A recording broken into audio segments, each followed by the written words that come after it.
say trust is registered with the charity commission in Mumbai, they want to convert it to Section 23 company.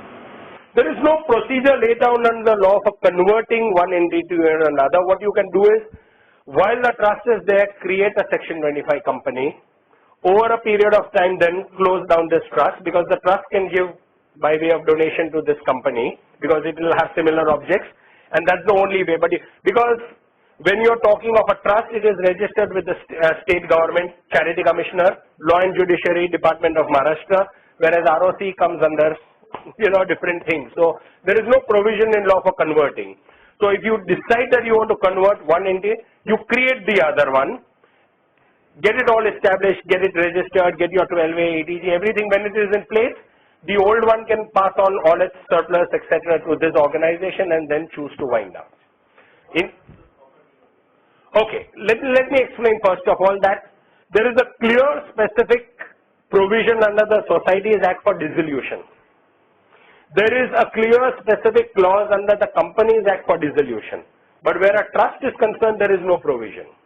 In law, therefore, we say that trusts are irrevocable creatures. They cannot be wound up.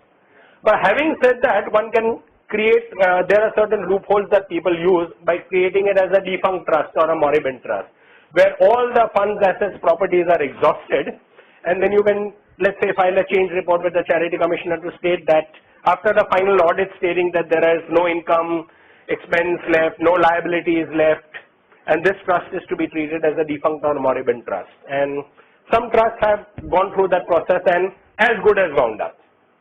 But there is no winding up provision under the Trust Act. In fact, many people go to the department and say, we want to wind up, and they say, under which section can I wind you up?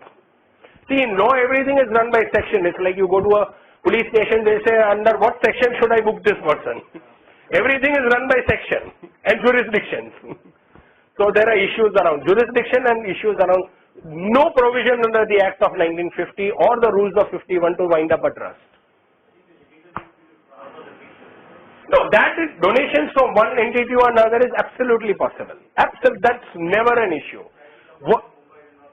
Where is the question? I mean, if you are telling me that one trust cannot give to another trust, then the Tata Trust, Mahindra Trust, Bajaj Trust would have been out of business 100 years ago. Their only job is to give donations to other trusts. Who stops a trust from giving to another trust for objectives that are similar? So yes, absolutely. Or there is also immovable property involved, you mean? That there are certain issues because you cannot alienate property without permission under Section 36, etc. So it would be complex but not impossible. Let's put it that way. It would be complicated and complex but not impossible.